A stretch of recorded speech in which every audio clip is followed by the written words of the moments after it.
ఢిల్లీ పెద్దల దాకా కూడా మరి హస్తం ఉందని చెప్పి మాకున్న సమాచారం. ఇప్పుడు మీకు రెండు భాగాలుగా నేను చెప్పాలి. ఈ ప్రభుత్వం ఎట్లా ఉందంటే వ్యవహారము, 2 లక్షల రూపాయల రుణమాఫీ చేసే తెలివి లేదు. మహిళలకు 100 రోజుల్లోనే అన్నీ ఇస్తాం, అన్ని 6 గ్యారంటీల్లో అన్నీ 100 రోజులు అమలు చేస్తామని పొంకనాలు కొట్టింది ఇదే ప్రభుత్వం.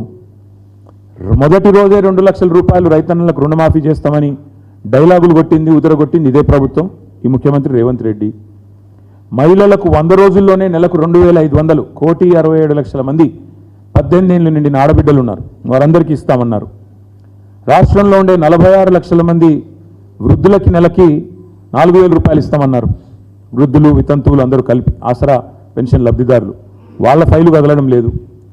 రైతులకు రైతు భరోసా అన్నారు, నెలకు 15,000 అన్నారు, ఆ ఫైలు కూడా కదలట్లేదు, దమ్ము లేదు. సంక్షేమ పథకాలతో ప్రభుత్వం ఏదైతే మాట ఇచ్చిందో ప్రజల జేబులు నింపే పని చేతనైతే లేదు. కానీ కాంగ్రెస్ పెద్దలు మాత్రం తమ జేబులు నింపుకోవడంలో మాత్రం చాలా బిజీగా ఉన్నారు. ఈ మొత్తం స్కామ్ను అర్థం చేసుకోవాలంటే 2 భాగాలుగా మీకు చెప్పాలి.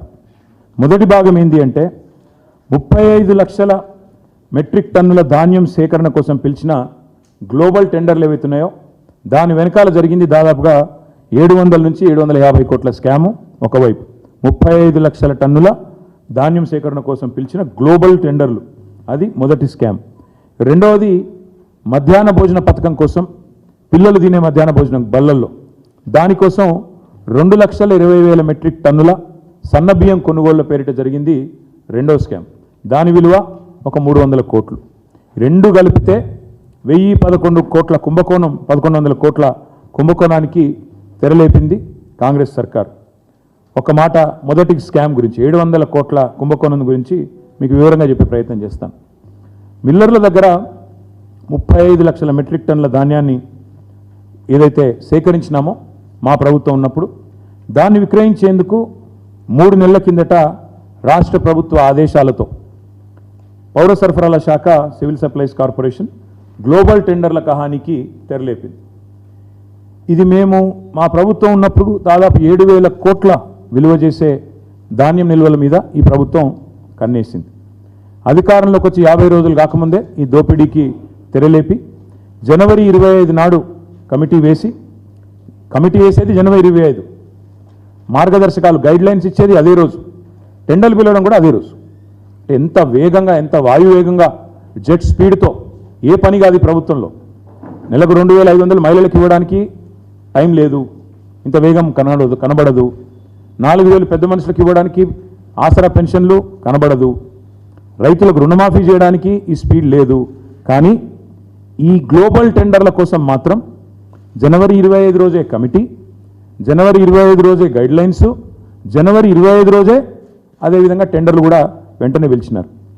ఇంకా విచిత్రం ఏంటంటే మిల్లర్లు, రాష్ట్రంలో ఉండే రైస్ మిల్లర్లు, వాళ్ళు స్వయంగా కన్సెంట్ ఇచ్చినారు. ఆనాడు సివిల్ సప్లైస్ డిపార్ట్మెంట్కి, ఆనాడు కానీ ఈనాడు కానీ 2,100 రూపాయలకు మేము కొనుగోలు చేయడానికి సిద్ధంగా ఉన్నాం అని రాష్ట్రంలో ఉన్న రైస్ మిల్లర్లు ప్రభుత్వానికి వాళ్ళు కన్సెంట్ ఇస్తే, కన్సెంట్ అంటే వాళ్ళ ఉద్దేశం ఇనిషియేటివ్ తీసుకొని మేము తీసుకుంటాం అని వాళ్ళు ఆఫర్ ఇస్తే దాన్ని రిజెక్ట్ చేసి వాళ్ళ మాట వినకుండా గ్లోబల్ టెండర్ల పేరిట కొన్ని ప్రత్యేక నిబంధనలు పెట్టి, ఇంత టర్నోవర్ ఉండాలి, ఇంత టర్నోవర్ ఉండాలని చెప్పి కొన్ని నిబంధనలు పెట్టి వీళ్ళందరూ ఎవరైతే రైస్ మిల్లర్లు పాపం చిన్నవాళ్ళు ఉన్నారో వాళ్ళందరినీ కూడా ఇందులో పక్కకు నెట్టి ఇవాళ గ్లోబల్ టెండర్లను పిలిచి ఈ గ్లోబల్ టెండర్లు 4 కంపెనీలకు వచ్చేటట్టు రింగ్ చేసినారు. కేంద్రీయ Bandar, LG industries, Hindustan company, నాకాఫ్ అనే 4 సంస్థలు దక్కించుకున్నాయి. ఇక్కడ విచిత్రమైన విషయం ఒకటి, 2023 సంవత్సరంలో ఇదే రాష్ట్ర ప్రభుత్వం, ఆనాడు అంటే మా గవర్నమెంట్ ఉన్నప్పుడు, గురుకులాలలో మరి ఈ కేంద్రీయ బండార్ అనే సంస్థ ఆనాడు ఆశించిన విధంగా వీళ్ళు పనిచేయలేదు, కాంట్రాక్ట్ దక్కించుకున్న తర్వాత వీళ్ళు సరిగా పనిచేయలేదు కాబట్టి ఈ కేంద్రీయ బండార్ అనే సంస్థను బ్లాక్ లిస్ట్ చేసినాం. టెండర్లలో భవిష్యత్తులో పాల్గొనడానికి వీలు లేదు అని వారిని బ్లాక్ లిస్ట్ చేసింది రాష్ట్ర ప్రభుత్వం, కేంద్రీయ బండార్.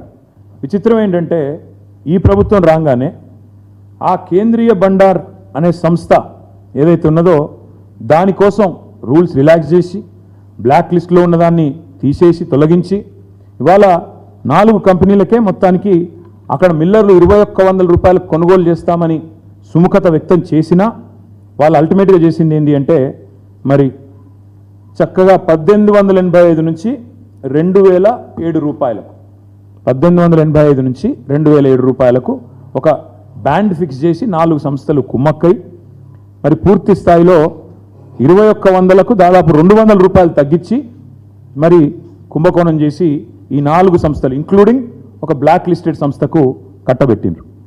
కట్టబెట్టిన తర్వాత ఇదిగో ఇది సివిల్ సప్లైస్ కార్పొరేషన్ యొక్క శాఖ యొక్క లెటర్.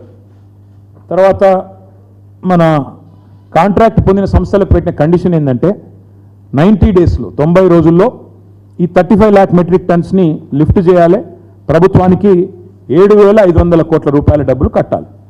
ఇక్కడ విచిత్రం, చాలా చాలా విచిత్రం. ఈ నాలుగు సంస్థలు ఏవైతే గ్లోబల్ టెండర్స్లో పార్టిసిపేట్ చేసి దక్కించుకున్నాయో వాళ్ళ యొక్క విధి విధానాలు, ఆ గైడ్ లైన్స్ ప్రకారం, టెండర్ ప్రకారం విధి విధానం ఏంటంటే కేవలం ఆ ప్యాడీని లిఫ్ట్ చేయాలి అంతే. అంతవరకు వాళ్ళు ఏ లావాదేవీలో కానీ ఇంకో దానిలో కానీ ఇన్వాల్వ్ కావడానికి లేదు. కానీ ఈ నాకాఫ్ అనే సంస్థ చేసింది ఏంటంటే వాళ్ళు చేయవలసింది కేవలం 90 డేస్లో paddy 35 lakh metric tons paddy lift చేసి 7,500 కోట్లు ప్రభుత్వానికి కట్టాలి. వీళ్ళు ఏం చేస్తున్నారు? మిల్లర్లతో నేరుగా ఆర్థికపరమైన లావాదేవీలు, మనీ లాండరింగ్కి పాల్పడ్డారు. ఈ 4 సంస్థలు మనీ లాండరింగ్కి పాల్పడి ఆ రైస్ మిల్లర్లను బెదిరిస్తూ ఇవాళ గోదాముల్లో ఉన్న ధాన్యాన్ని తీసుకొని పోకుండా ఇది వాళ్ళు లావాదేవీలు పాల్పడ్డారనడానికి ఇక వాళ్ళ డైరెక్ట్గా వాళ్ళ కరెస్పాండెన్స్ నాకాఫ్ ఎండి